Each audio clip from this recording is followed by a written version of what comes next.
Okay, so thank you everybody for joining another one of these Teams talks today. I'm going to talk about a resource we have for journals at Ovid. It's a really great resource.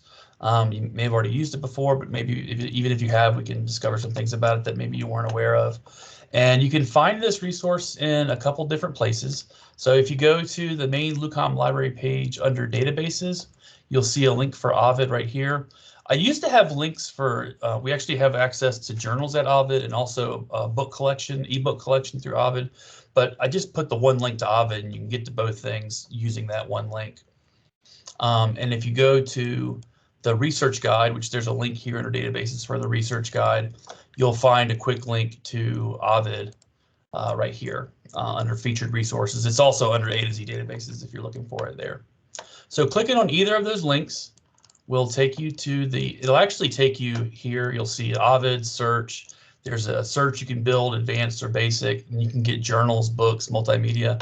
You'll also notice visible body. This is the one vendor that makes all these resources. So, but we're going to click on journals to see what we have access to through journals at Ovid. And we're actually really fortunate to have access to their whole collection. We used to subscribe to just the top 100 journals in this resource, but there's actually a lot more here than just top 100 because we now have total access to it. And I want to talk about a couple different ways you can see what's here. So there's the alphabetical list, A to Z. You'll see you can filter by title. If I know a particular title I'm looking for that's published by Ovid or Wolters Kluwer, it's the same company. You can find those alphabetically here using this filter by title, or we can see all. This filter by availability, you'll see my subscriptions are all Ovid journals. As I said, we used to only subscribe to the top 100 journals, but now we actually subscribe to all of them. So that's actually grayed out because we have access to everything. So we can filter by subject in these facets. So there's more than just medicine here, but there is behavioral and social science we can use. You'll see there's 364 titles in clinical medicine. Everything from addiction, audiology, clinical laboratory and science and medical technologies, just all kinds of stuff in here.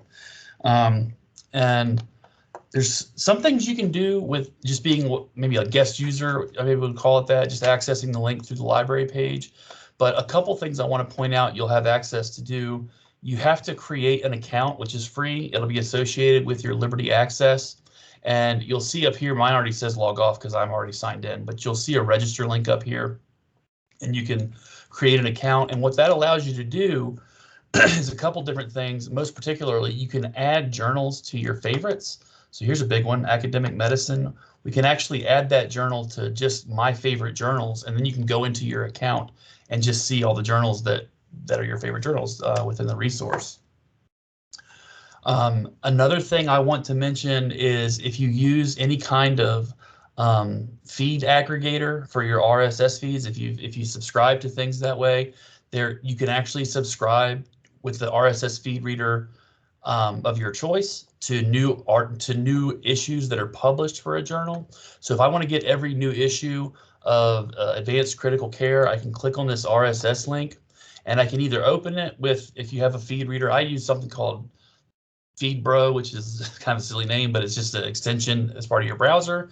You can have a standalone feed reader that you can subscribe, so you can save this and import it into your own feed reader.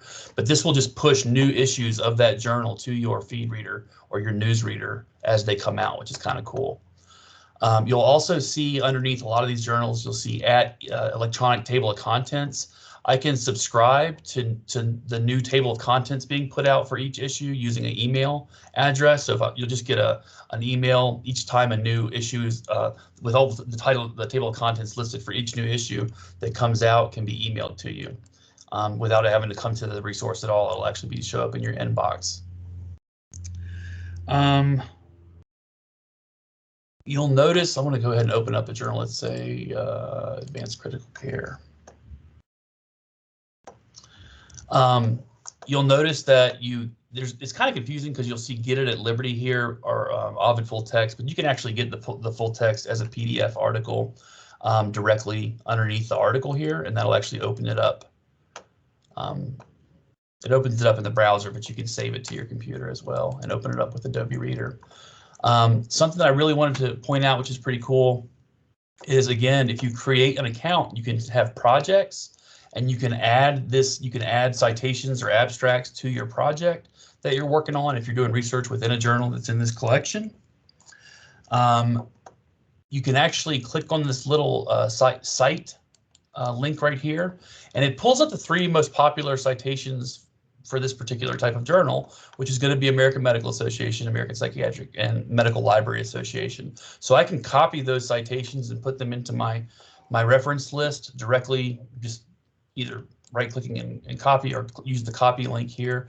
Something else you can do, I've done other videos on other citation managers like Zotero and particularly RefWorks, which is what the university supports. They purchased access to RefWorks for us to use. If you'd like more information about that, please let me know and I'll go over it with you.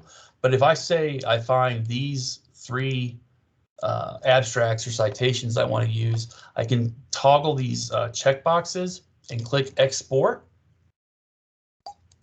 And you'll see I can actually export these to Word as a PDF if you're keeping your citations in an Excel sheet. But I want to point out they have RefWorks here. So we can actually export these citations to RefWorks.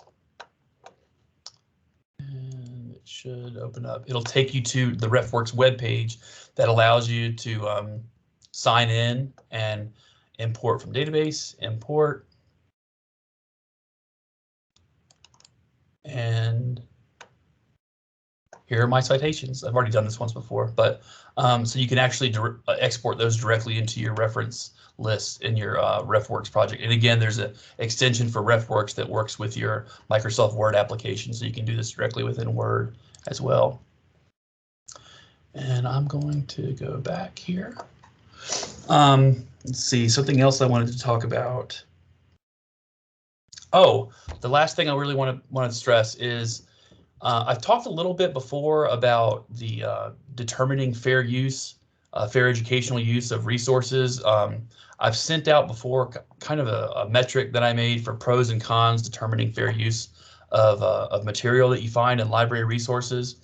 So if you're using a resource you find in here for PowerPoint or for a lecture, and I would think probably if you were to go through that metric for the risk assessment, you would find the risk is pretty low or for using that in educational purpose. But if you find a resource here, for example, that you want to put into a poster presentation or a journal article, and you'll see like when I open up this article, it'll actually put the image gallery that you can export these directly into a PowerPoint. So if you wanted to use those in a lecture, but if you want to do something like a poster or an article or something that's going to kind of be out in the broader community, not just with our student doctors, you can request rights to be able to use this.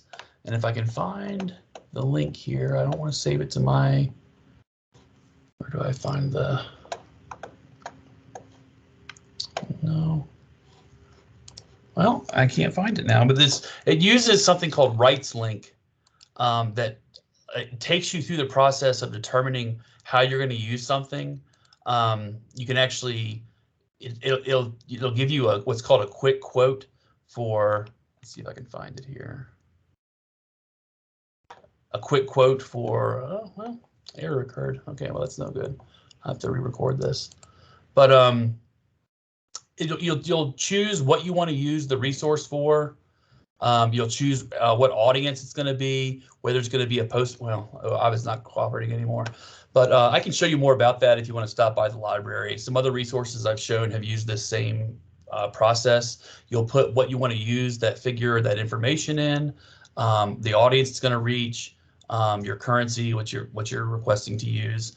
And you can get permissions directly through Ovid to use that in your poster presentation or your article that you'll be submitting for publication. But that's basically all I really wanted to show. I know it's very basic, very intro level stuff, and again, some of this might be familiar to you if you've used the journals at Ovid resource before. Hopefully there's something new that you weren't maybe aware of. And again, if you want to know more about RefWorks or how to make your citations for your projects in your project, if you want to know more about using the rights link to get permissions to use a resource in a poster presentation or article, please stop by the library or shoot me an email. I'm happy to help you with that. And thank you guys for joining. And this recording is going to be hosted up on the research guide with all the other recordings. And thank you for your time. Thank you, Robert. Absolutely. Thank you. Thank you, Robert. I have a question. Sure.